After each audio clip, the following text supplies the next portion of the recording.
Segundo a OIT, por ano, 270 milhões de acidentes de trabalho e destes 2.200.000 resultam em morte do trabalhador, o que significa uma morte a cada 15 segundos. Além da inestimável perda com a vida dessas pessoas, isto gera um custo com acidentes que é socializado. Este preço chegou no Brasil, estimativamente, em 4% do produto interno bruto, o que para o ano de 2022 significou 350 bilhões de reais. Certamente que os acidentes impactam no mundo do trabalho, e se é trabalho, pode chegar o podcast da Escola Judicial da 5ª Região, Tribunal Regional do Trabalho da Bahia, que, para discutir acidentes de trabalho, saúde do trabalhador e providências correlatas, conta com muita honra com a presença do desembargador Sebastião Geraldo de Oliveira, que é desembargador do Tribunal Regional do Trabalho de Minas Gerais, 3ª Região, onde atua como primeiro vice-presidente, é membro da Academia Brasileira de Direito do Trabalho, mestre em Direito pela Universidade Federal de Minas Gerais e uma notória autoridade nesta área, produzindo, além de boa jurisprudência, artigos e livros no tema acidente, responsabilidade civil e doença do trabalhador. Olá, desembargador Sebastião, muito obrigado pela sua disponibilidade. Olá, meu prezado Marcos Fava, é uma grande satisfação estar contigo e despertar interesse para esse tema da saúde do trabalhador, do acidente de trabalho. É uma obrigação moral que todos nós temos, uma imposição ética, porque o trabalhador sai de casa para ganhar a vida. Ele não sai para encontrar a morte, encontrar doenças ou mutilações. Infelizmente, as estatísticas são ainda muito altas, já foram vergonhosas, hoje continuam muito altas, e precisamos falar disso, despertar para isso, especialmente porque nos dias atuais, a grande maioria dos acidentes são previsíveis. E se são previsíveis, são também passíveis de fazer a prevenção dele, né? De que ele não ocorra. Então, eu fico muito satisfeito quando há interesse de debater esse tema, porque nós não podemos escondê-lo. Seria praticamente uma cumplicidade nossa que estudamos o tema, não alertar a sociedade da sua importância. Excelente, desembargador. Muitos acidentes, então, não são acidentes, poderiam ser evitados com alguma medida. E a gente fala de quê? Que medidas são essas que poderiam ser aplicadas e deveriam para diminuir esse impacto violento? Pois é, veja, o Brasil é um país jovem, e por ser um país jovem, até o nosso hino menciona, né? Verás que um filho teu não foge à luta e, e nem mesmo foge à própria morte, né? Porque é um país desbravador e parecia até que os bandeirantes, os grandes brasileiros, deveria ser que desafiava a própria morte. Isso é uma fase que já passou. Hoje, a tecnologia recomenda, a acidentologia indica que deveremos trabalhar sim, mas não se quer um herói morto. Nem teme quem te adora a própria morte. Não, não. Devemos sim trabalhar, ser laborioso, sim, mas com segurança, com preservação da vida e da saúde. Agora, o que acontece é o seguinte: ainda tem um grande número de acidentes que a culpa é tão manifesta, tão visível, que ele praticamente é um acidente doloso. Era um acidente esperando para acontecer. Uhum. Há casos que a gente seria os incidentes são avisos, né? A bola bateu na trave, aquele incidente. Muito bem. Olha, cuidado, dessa vez bateu na trave, mas ela pode acabar marcando um gol. É um aviso. Mas quando a empresa tem cultura de prevenção, ela observa aquele aviso, opa, ainda bem que não ocorreu nada, vamos tomar providência. Por isso que é interessante que tenha os especialistas, como médico do trabalho, engenheiro de segurança do trabalho, técnico de segurança do trabalho, para alertar aquelas situações que podem gerar um acidente grave.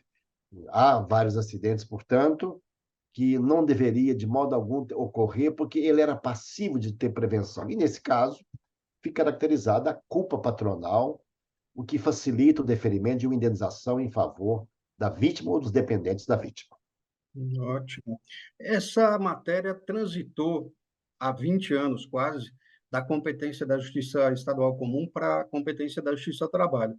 Eu gostaria de ouvir a sua opinião sobre dois aspectos. O senhor acha que melhorou para o trabalhador? Isto é o primeiro aspecto. E o segundo aspecto, um pouco mais complexo, não deveriam vir juntos os processos relacionados aos reflexos previdenciários? Eu me refiro ao benefício que o empregado tenta administrativamente e não consegue em razão do acidente ou da doença profissional. Isto está partido hoje, né? Fica um pedaço na justiça comum e um pedaço aqui, de forma que reiteradamente há decisões contraditórias. Diz o juiz de trabalho, é um acidente típico, deve indenizar, e a Previdência, o juiz comum, diz, não, não é acidente de trabalho, né? Não deve receber o benefício. Qual a sua opinião sobre esses dois aspectos, embargador? Primeiro, eu acho que a vinda da competência chegou atrasada. Não tinha justificativa científica, lógica ou filosófica de que o juiz do trabalho ficasse impedido de julgar o principal conflito mais contundente, o mais doloroso da relação de trabalho, que é o acidente de trabalho. Havia muito preconceito que o legislativo da época havia criado para impedir que viesse a ideia que o juiz do trabalho fosse facilitar os deferimentos dos direitos da vítima, preferiam que não viesse. Isso está registrado nos livros que comentam o tema no Brasil. Então, a vinda foi uma ótima ocasião que veio, a emenda 45 facilitou, e mais ainda, o número de estudiosos que se criou a respeito de doença ocupacional, acidente de trabalho, Brasil afora, de magistrado trabalhista, é surpreendente. O número de colegas nossos, juízes, que fazem monografias, dissertações, teses, artigos a respeito do tema, é encantador de perceber como é que a Justiça do Trabalho abraçou esse tema com vigor, com determinação, e passou a julgar muito mais rápido. Ainda mais que foi determinado aqui da Justiça que havia prioridade nos processos envolvendo acidente de trabalho. Então, isso é um ganho extraordinário. Basta dizer que o segundo maior acidente do trabalho, que já foi o primeiro, que era aqui de Minas também, um acidente ocorrido em 1971, morreram quase 100 pessoas na queda de uma laje aqui na Gamileira. 71, a decisão só transitou em julgado em 2015. Já no caso de Brumadinho, o acidente ocorreu no mês de janeiro, pela imposição e rapidez do Justiça do Trabalho, 4 meses após já ter celebrado o maior acordo da história da Justiça do Trabalho no Brasil. Que ótimo, né? Também pela postura da Justiça do Trabalho. Então, assim, eu acho que foi bem-vindo. Agora, quanto à questão de vir a matéria previdenciária, aqui tem prós e contras. Sim. Eu acho que seria mais lógico pela unidade de convicção. Mas a Justiça do Trabalho teria que adaptar a sua dimensão, que o volume é imenso. Teria que haver mudança constitucional também. O Supremo já decidiu isso, teria que haver mudança constitucional. Porque o volume de benefícios da Previdência é muito grande. É claro que aí poderia abarcar só as questões acidentárias, mas teria que haver uma mudança constitucional e um redimensionamento da Justiça do Trabalho para dar conta disso. Não adianta vir e, de uma certa forma, causar uma paralisia na Justiça do Trabalho, né? Isso teria que vir de forma planejada. Por hora, é melhor continuar como está, a meu ver, e ainda que a gente vá administrando essas divergências de entendimento em alguns casos. Ótimo. Esta aproximação do juiz do trabalho, que foi, então, muito produtiva e proveitosa, enfrenta comumente um argumento de defesa, é a chamada culpa exclusiva da vítima. Isto não é uma arapuca, em alguma medida? Porque, veja, se os acidentes são, em grande medida, evitáveis, Quando o empregado, o trabalhador, toma uma medida algo insegura, isso também pode ser evitável, né? Poderia ser evitável. Como é que É. o juiz deve enfrentar este argumento da culpa exclusiva da vítima? Isso é pernicioso, é arriscado, né? Merece Sim. cuidado. Veja, é, na questão, na ótica previdenciária, junto ao INSS, o trabalhador não precisa provar culpa de ninguém e já tem um benefício garantido. Ok. Agora, na reparação civil, é possível ocorrer culpa exclusiva da vítima em alguns casos, quando deliberadamente o trabalhador provocou o acidente, aí é praticamente um dolo, né? Mas há Uhum. situações que ele, pela renitência em adotar as medidas de segurança, em alguns poucos casos, há culpa exclusiva da vítima. Agora, só que como a maioria dos acidentes são previsíveis e a culpa é patronal, os advogados insistem da empresa e eu não estou criticando. É direito dele, é dever dele alegar. Uma Uhum. coisa é legal, outra coisa é provar. Sim, Então, assim, é, o acidente, quando bem investigado e analisado, vai perceber qual foi a causalidade dele. O que ocorre é que, muitas vezes, a apuração do acidente não é feita com ninguém defendendo a vítima. É feita perante prepostos que defendem o patrão. E estão ali embaraçados diante daquele acidente ocorrido. Daí porque é necessário uma boa instrução para avaliar a dinâmica da ocorrência do acidente. E ali você vai perceber que sempre, em grande monta, ocorreram situações que poderia ter evitado o acidente. Então, é possível a culpa da vítima? É possível. A alegação frequente é acolhida? Nem sempre, porque uma instrução bem realizada vai evidenciar que ocorreu foi culpa patronal. E aqui, quem tem os meios de treinar, de orientar, de oferecer equipamento, de fiscalizar, é o patrão. Ele que cria condições para isso. Então, ele que pode implementar a cultura. Não é o trabalhador, eu quero implantar aqui uma cultura de prevenção. O trabalhador não tem autonomia para fazer isso. sim. Então, quando você analisa com mais vagar, você vai perceber que é muito comum a culpa recair mesmo sobre os ombros da empresa. Perfeito. As máquinas mesmo estão tão avançadas que já contemplam mecanismos de proteção do trabalhador que tornam ainda mais difícil, né, a É, culpa existe um, exclusiva pelo acidente. existe uma terminologia chamada princípio da falha segura, que Olha, mesmo se houver falha, a máquina paralisa de imediato para evitar que cause danos. Esse é o caminho que nós estamos avançando. Hoje os veículos alertam, sensores, né? Está cada vez atuando para evitar que o acidente ocorra. Não tem condição do trabalhador ficar o tempo todo conectado com plena atenção. Se todo mundo dirigir o tempo todo com muita atenção, nunca vai ter um acidente de trânsito, é por exemplo. verdade. É verdade. É bom que haja mecanismos de segurança no carro, airbag, por exemplo, né? Sim, Porque, sim. com máxima atenção, ainda assim acontecem os acidentes. Há um aspecto também interessante que vem perturbando a formação da jurisprudência, que é o nexo técnico epidemiológico. Ele é rejeitado com muita veemência pelas defesas nos processos de acidente de trabalho, como se fosse proibido utilizá-lo, e aí o argumento é uma ferramenta apenas do direito previdenciário, não deve ser aplicada às lides do trabalho. Como é que o senhor vê isso? O nexo, que é, na verdade, uma apuração estatística, né, da incidência daquelas moléstias e típicas de cada área econômica, ele deve nos ajudar na apuração das responsabilidades? Olha, Marcos, o nexo técnico epidemiológico foi um grande avanço quando foi instituído, que exatamente ele conseguiu deixar às claras acidentes que ficavam às escondidas, exatamente comparando atividade econômica com o enquadramento daquele tipo de doença. É mais usual em doenças ocupacionais. Agora, veja, houve muita resistência porque ele julgou o foco onde havia algo obscuro. Uhum. Bem, eu acho que inverte o ônus da prova, por quê?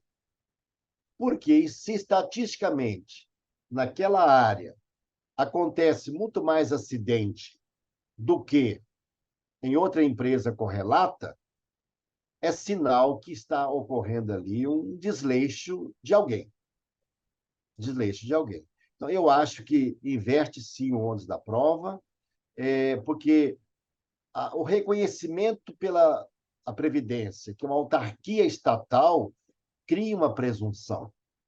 Lá, ela está acima dos interesses da parte. Então, cria uma presunção favorável que aquele, estatisticamente, está indicando que aquela doença tem causalidade relacionada ao trabalho. Cabe à empresa, então, apresentar a prova em sentido contrário.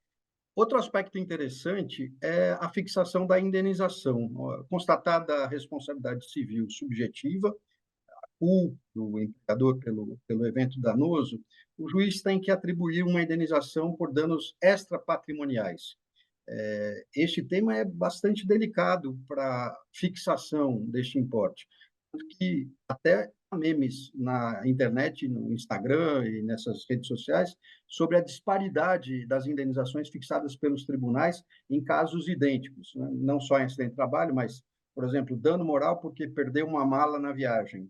Um tribunal dá 3 mil, outro tribunal dá 30 mil, e não há um parâmetro muito objetivo. É uma atividade difícil de implementar, não há dúvida. O que eu gostaria de saber do senhor é se essa carga tem também um valor punitivo. Quando eu vou decidir o meu caso como juiz, eu devo, além de reparar o dano extrapatrimonial, punir o agressor? Marcos, no início, alguns autores civilistas mais ortodoxos Uhum. disseram que não caberia carga punitiva, que se deveria vir, então, no Código Penal. Mas esse assunto ficou superado pela doutrina e até por enunciados da Jornada do Direito Civil, entendendo que cabe sim no ilícito civil fixar uma carga dissuasória para que estimule a prevenção. E isso hoje está pacificado na doutrina, na Uhum. jurisprudência, e até tem projeto de reforma do Código Civil para inserir um dispositivo específico com esse conteúdo. Então, assim, a indenização, ela tem dupla finalidade. Primeira, compensar a vítima, e segunda, é uma forma pedagógica, didática, de alertar o infrator que aquilo terá um custo financeiro para ele.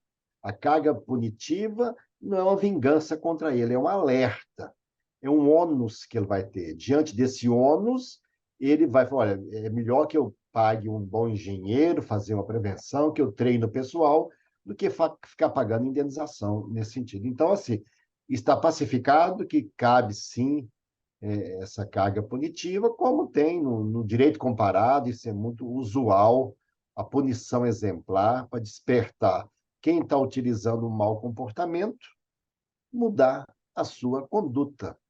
Há até estudo, o Nelson Rosenwald tem até um livro que ele chama de Ilícitos Punitivos, Uhum. sobre o ilícito lucrativo. Ele acha que, além dessa indenização, é preciso verificar quanto que lucrou com isso. Uhum. Apurar uma parte desse lucro obtido de uma forma inadequada. No direito comparado já se avança nesse sentido, para que pode alguém fazer um cálculo seguinte: eu vou pagando as indenizações, tento fazer um acordo aqui, mas eu vou ganhar muito dinheiro com isso, então eu prefiro continuar correndo esse risco. Pode ser feito esse cálculo. Então, a carga punitiva, eu acho que ela é necessária, está consolidada na mentalidade jurídica do Brasil. Não terá sido esta a preocupação do legislador, do apressado legislador de 2017, quando colocou no artigo 223G o porte econômico dos envolvidos? Entre os critérios da fixação da indenização está lá o porte econômico dos envolvidos. Isso não é um aceno para dizer, olha, tem um outro caráter que não é só reparar o dano, né? É também este viés punitivo, não? Sim, porque é, para uma grande empresa, uma indenização de 5 ou 10 mil reais não vai passar do gerente daquele estabelecimento. É preciso que a indenização chegue no poder decisório, chegue na diretoria, no gestor, no CEO da empresa. Então, já para uma farmácia ou uma oficina da esquina, esse valor já mexe o proprietário já repensar a conduta. Então, assim, dependendo do padrão, o valor tem que ser suficiente para causar um despertamento pedagógico naquele lesante. Ótimo, desembargador. E a incapacitação? Este é outro contexto bastante difícil, porque os laudos periciais, a apreciação médica, em geral, sai por uma tabela utilizada pelas seguradoras, aquela tabela famosa da Superintendência de Seguros Privados, a SUSEP, e fatia o homem, né, 25% um braço, 70% uma perna e não sei quanto. Este valor da incapacitação, como é que o senhor enxerga? Ele é mesmo como a gente vê nos açougues, né? Um boi desenhado com o pedaço que é a picanha. E quando eu vejo essa tabela dos laudos, eu fico pensando que estão retalhando o homem como se ele fosse um animal e tirasse pedaços autônomos, né? A incapacitação, o que é? O fulano fica incapaz para o trabalho. É igual à incapacitação de um bancário e de um rurícola, por exemplo? Pois é, essa é uma questão também mal solucionada na legislação. Diversos países têm os tais das tabelas chamadas baremos, né? Muito mais detalhada. A nossa tabela paralisou no tempo dos anos 70. Uhum. É uma tabela ortopédica para fins securitários, que, por sinal, já foi revogada. A pessoa cita a tabela da SUSEP, mas ela não tem mais respaldo normativo. Desde a edição passada do meu livro, a 14ª, eu já colocava isto. Não há impedimento que use, mas falar que é uma tabela da SUSEP, não. A SUSEP não tem mais tabela, que a resolução que havia a respeito do tema foi revogada dentro da lei do espírito da liberdade econômica, tem até fundamento para isso, que eles colocaram, que é necessário que a fiscalização de ente privado não chegue a esse detalhamento desse ponto. Mas muitas vezes, a própria seguradora prefere colocar no contrato agora aquela tabela que ela está consagrada pela jurisprudência, e ela é bem restritiva. Sim, Então, assim, na realidade, o juiz não está vinculado à tabela da SUSEP ou à tabela qualquer que seja do seguro do DPVAT, não. Ele pode criar, aquela tabela é um ponto de partida que tem que ajustar no caso concreto. Por isso que, para fixar a reparação cabível, eu tenho que analisar toda a repercussão que isso causa na vida do trabalhador. A tabela da SUSEP não considera a idade, não considera o grau de capacidade que tem a vítima, o local que ele reside. É uma tabela feita para um contrato de seguro, indeniza conforme aquilo foi pactuado. E se sim, eu quero indenizar dentro do princípio da reparação integral, que nós falamos na área do direito, né? Restituição in íntegro, eu preciso analisar todos os prejuízos que a parte sofreu. Então, a tabela que temos hoje, as tabelas que temos hoje, são pontos de partida, que o juiz vai ajustá-la e adequá-la nos vários pontos no dia a dia. Mas a falta de nenhuma é um bom começo, fazendo as sim. devidas adaptações. Perfeito. E entra também a capacidade do trabalhador, não, desembargador? Sim, um operário, um trabalhador aqui na região da minha jurisdição, no interior da Bahia, no oeste. Há muito trabalho rural aqui ainda, e um vaqueiro, que não tem sequer alfabetização, incapacitado para trabalho físico, está incapacitado, não? Diferente É, dele ser um engenheiro e poder passar a atuar numa consultoria sem sair sim. para o trabalho de campo, não é isso? Por isso que a indenização é um produto artesanal sempre, no caso Sim, concreto. Eu não tenho uma tabela de julgar isso por atacado. Eu tenho que fazer o ajuste, aí entra o sentire da sentença do juiz do caso concreto. Eu tenho que ajustar ao caso concreto. Cada sentença, portanto, é uma obra específica montada para aplicar a legislação naquele caso. Naturalmente que o Código Civil fala que eu tenho que analisar para a função que ele ocupava. Ele não é obrigado a trocar de profissão, até porque um vaqueiro não vai trabalhar com telemarketing, por exemplo, e não tem habilidade para isso. é. Então, eu não posso ignorar onde ele está inserido para fixar a indenização mais adequada. Agora, em outras situações, até por questão de equidade, eu posso verificar se dá para razoavelmente esse trabalhador fazer uma readaptação ou reabilitação. Em alguns casos, isso é possível. Sim. Aí ele trocaria a função e, portanto, a incapacitação seria apenas parcial, não é?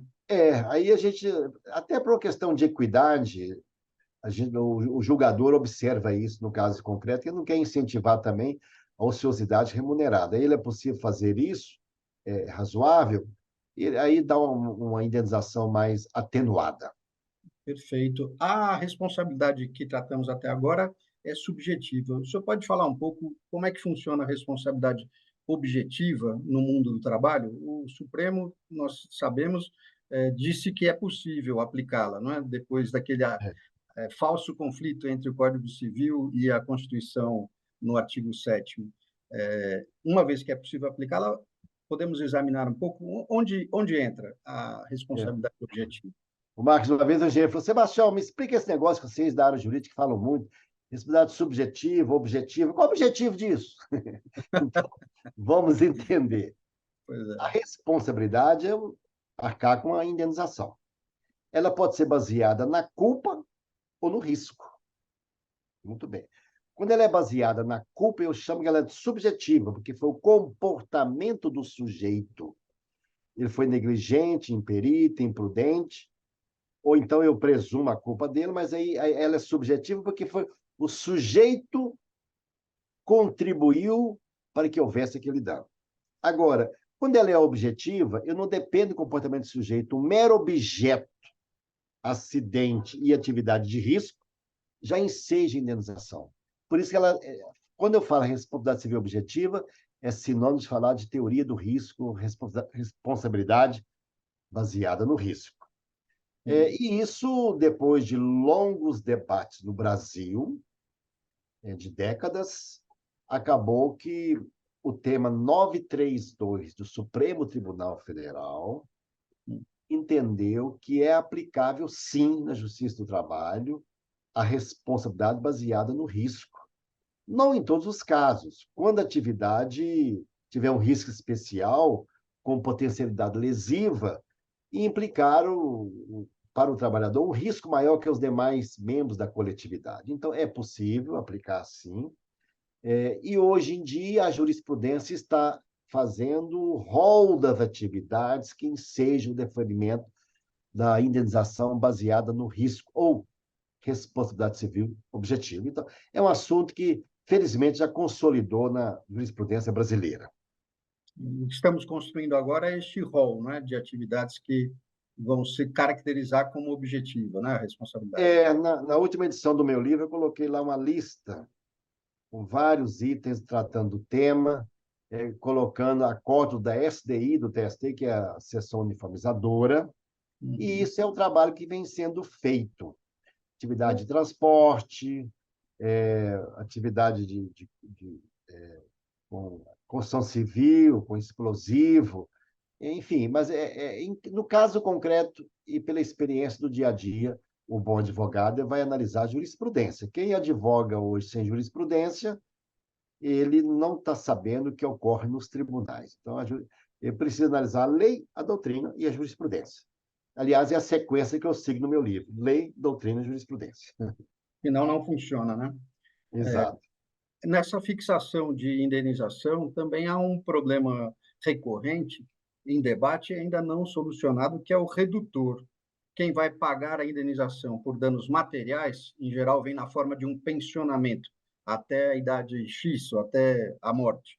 E aí o credor pode antecipar, segundo o seu interesse, e ao antecipar, a justiça aplica um redutor. Aliás, às vezes aplica, às vezes não aplica, e é esse o problema. Esse redutor é devido? Se pensarmos no argumento patronal, do devedor, estou antecipando o valor, ele pode aplicar esse dinheiro e ganhar muito mais. Portanto, deve haver o redutor. Agora, podemos pensar o contrário. Né? Quem está pagando, se tiver o capital integral, nem está pagando apenas com os frutos do próprio capital. Né? Veja bem, no dano material, a ideia foi deferir um pensionamento para garantia alimentar da vítima. E Perfeito. o pensionamento protrai no tempo. enquanto provavelmente a vítima viveria, porque quando ela sobrevive, ela vai receber enquanto vida tiver. Muito bem. Agora, veja, qual que é a lógica do redutor? Se eu for deferir 35 anos de pensionamento e colocar o valor que seria recebido daqui a 35 anos com o mesmo valor para pagar no dia de hoje, fica um ônus excessivo para o empregador e superior à real indenização. Certo. Porque ele pode receber o dinheiro hoje e aplicar o dinheiro e continuar rendendo nos próximos 34 anos. Sim. Ou seja, qual que é a lógica? Se eu atraso, juros de mora. Se eu antecipo um pagamento, um redutor para representar o poder de compra daquele dinheiro recebido antecipadamente ali. Aliás, na lei de falência, está explicitado isso. Quando vai à falência uma empresa que tem lá 20 mil carnês para receber, em 34, 48 parcelas, como que ela coloca aqui no balanço? Bem, o valor que ela tem que fazer um cálculo do valor antecipado, fazendo um devido desconto. Mas isso é um cálculo complexo de se fazer. Existe uma fórmula que os contabilistas fazem, eu até coloquei no livro essa fórmula, que eu poderia fazer uma depreciação para arranjar o cálculo do valor presente de uma receita futura. Eu posso fazer um cálculo depreciando aquele valor. Por exemplo, quanto vale 10 mil reais que eu iria receber daqui a 20 anos para receber hoje? E eu tenho que depreciar isso. É o contrário do juro de mora, né? Muito É, bem. Agora, juros negativos, é. Uhum. seria o juros ao contrário. Agora, o que acontece? Como isso é muito difícil de ser feito, por uma medida de natureza prática, os julgadores falam, esse negócio é muito complexo, vamos aplicar aqui um redutor. O redutor pode ser razoável, 25%, 30%, numa indenização de longo prazo de uma vítima de pouca idade. Uhum. Quando for de um prazo curto, de uma vítima de mais idade, o redutor tem que ser menor. Então, assim, mas a jurisprudência é uma força criativa, né? No Uhum. vazio da lei, ela vai estipulando o que fazer. E Sim, não há previsão de pagamento de uma só vez no caso de morte. Só sim, há para o caso quando a vítima sobrevive. E, sim. aliás, eu vejo alguns defendendo isso sem maior critério. Um dia desse, eu, no debate com o civilista, eu falei, mas por mim paga de uma só vez, a resolve. Falei, tá bem, mas olha o problema.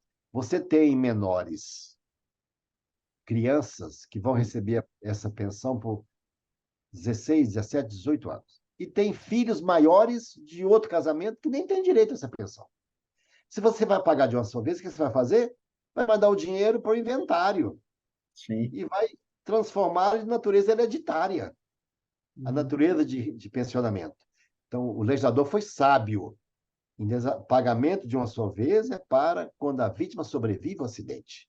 Aliás, quando nessa outra hipótese que estou mencionando, quando tem filhos maiores e menores, eu normalmente peço um parecer do Ministério Público, para que ele defenda o interesse de quem não tem ainda condição de defendê-lo. Tem filho lá com 2, 3 anos e o outro já está maior. O outro quer que faça acordo para receber de uma vez, dividir o dinheiro, né? Uhum. Então, assim, eu acho que esse redutor pode ser cabível, mas tem que ser feito com prudência. Qual que é a lógica? A lógica é o seguinte: tá bem, então a sua pensão vai ser de quanto? De 2 mil? 2 mil? Muito bem. Qual que é a lógica que eu tenho que analisar? Eu tenho que pagar um valor equivalente a 2 mil durante todo o período dessa pensão. Qual que é o valor que, se eu aplicar hoje, renda líquido 2 mil, mais o 13º e mais alguma, pode ter oscilação. Então, eu normalmente calculo um capital que, aplicado numa aplicação conservadora, renda os 2 mil e empata no final, quando terminar o prazo do pensionamento, o valor seria zero. Essa é a lógica. E se eu Sim. analisar essa lógica, o depósito que eu para garantir, para render juros, é muito menor que o valor de calcular tudo de uma só vez, de forma antecipada. né? É muito equilibrada a proposta, desembargador. Aí nem ganha nem perde, né? Ninguém ganha e ninguém perde, e fica Esse é a o propósito. indenização, a indenização fica do tamanho do dano e não maior nem menor, né? Por isso Esse que é o- até em algumas vezes, de ofício, eu já transformei a indenização de uma só vez em pensionamento, mandando Uhum. garantir o pagamento. E o Isso, TST aceita isso. e a orientação também de que não se aplica no evento morte é comumente esquecida, né? É, Que um acordo, essas execuções são para as varas muito custosas, né? Porque a pois é. criança tem 2 anos, o processo vai ficar pelo menos mais de 17 esperando o pagamento de cada pensão. Então, todos, até quem atende o balcão, torce por um acordo para antecipar os pagamentos e terminar com o processo, né? Mas Verdade. o prejuízo seria bastante expressivo também. Seu nome foi associado durante muitos anos, não à toa, ao programa Trabalho Seguro do Conselho Superior da Justiça do Trabalho. E ainda nem todos sabem do que se trata. O senhor pode contar para a gente o que é este programa, para que a sua implementação e como é que ele anda nos dias de hoje? O programa Trabalho Seguro surgiu em 2011, quando o ministro da Lazem, presidente do tribunal, queria comemorar o aniversário, acho que era de 70 anos do Justiça do Trabalho, algo assim. Sim. E aí ele trocou ideias com pessoas e até me consultou na época também qual seria o tema mais interessante para debater nesse aniversário. Trabalho escravo, discriminação, gênero. Eu falei, acidente de trabalho é a novidade de 2011, é o que impactou da nova competência. E aí o assunto foi aceito dessa forma. Então, o Tribunal Superior do Trabalho começou a estudar, nesse período, 70 anos de trabalho, estudar o acidente, chamou outras instituições do Executivo, do Legislativo, do Ministério Público, e criou ali um comitê interinstitucional. E o assunto foi num crescendo e chegou ao ponto de criar gestores nacionais e regionais para debater com a sociedade medidas de prevenção. E o assunto teve uma aceitação tão espetacular que até hoje é um programa muito aplaudido, custo praticamente zero para a Justiça do Trabalho, ninguém se afasta da jurisdição por isso, e todo mundo aprecia tratar do assunto, porque ele economiza vidas. Uhum. E com isso a Justiça passou a interagir com o INSS, interagir com o Ministério Público, com sindicatos, com outros órgãos, e até formar em alguns locais uma junção maior do que só o encontro do Programa Trabalho Seguro. E isso tem comitês multidisciplinares aí em vários locais do Brasil. Então, ele é um programa vitorioso, eu fiquei nele até 2022. Depois, como eu assumi aqui a vice-presidência, eu deixei, e agora ele continua lá em Brasília e está bem disciplinado por norma do CSJT, e todos os 24 tribunais têm gestores regionais do programa, com metas para serem cumpridas, uma série de eventos que nunca se esgota. Todo ano tem matéria para discutir sobre doença, sobre acidente. Não, o assunto nunca fica saturado, porque Uhum. é uma necessidade permanente. Então, o programa é um programa vitorioso, ele foi premiado na Justiça do Trabalho, o Prêmio Inovare, exatamente porque foi uma inovação muito bem programada e que resultou um efeito espetacular para a Justiça do Trabalho e para a sociedade. E tem colaborado para reduzir o número de acidentes de trabalho no Brasil. Essa é a última questão, desembargador. A educação salva vidas? Ah, com certeza, porque, veja bem, a própria OIT recomenda que os temas ligados ao acidente de trabalho e doença ocupacional sejam incluídos em todos os níveis de ensino do país, todos os níveis. Não se estuda ecologia, não se estuda leis de trânsito, na minha época, moral e cívica, quando eu estudei. Então, por que não estudar acidente do trabalho e medidas de prevenção? Precisa criar uma cultura a respeito disso. Os acidentes não acontecem por acaso. acontece muito mais por descaso. Olha, Então, é necessário estar conscientizado o futuro trabalhador e o futuro empregador e o futuro trabalhador autônomo, para reduzir essa acidentalidade no Brasil ainda muito, muito elevada. O Brasil tem uma média, ainda tem, de 5 mortes para cada 100 mil trabalhadores, quando no Reino Unido é de meia morte para cada 100 mil trabalhadores. Então, o número ainda... Mas o Brasil já foi 31 mortes para cada 100 mil nos anos 70. Hoje está em 5. Então, já teve uma melhora fundamental. Então, assim, a educação, sim, o despertamento, e isso é produto de reflexões, de maturidade institucional. O empregador, hoje, que tem visão de futuro, ele sabe, se ele não investir na prevenção de acidente e doença, ele vai criar um passivo patológico que a sua empresa vai valer menos. É necessário, portanto, que ele tenha a iniciativa, é um ato de inteligência, investir na prevenção, além de agradar muitos trabalhadores. Puxa, somos respeitados, somos considerados, né? Que legal, a empresa considera que a vida da gente tem importância. Ótimo. Então, além de criar um entusiasmo e um respeito maior com a empresa, evita custo financeiro a longo prazo para ele. muito bem, muitíssimo obrigado, desembargador, por esta conversa. Foi muito produtiva, tenho certeza que causará este impacto em quem ouvir sobre o despertamento e a atenção nesse tema importante. Obrigado por sua disponibilidade conosco. Também, meu prezado Marcos Fava, fica à disposição.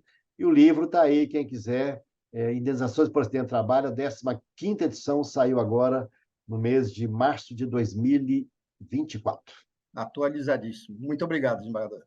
Então, tá bom. Este foi o Pode Chegar, podcast da Escola Judicial da 5ª Região, Tribunal Regional do Trabalho da Bahia. Até o próximo episódio.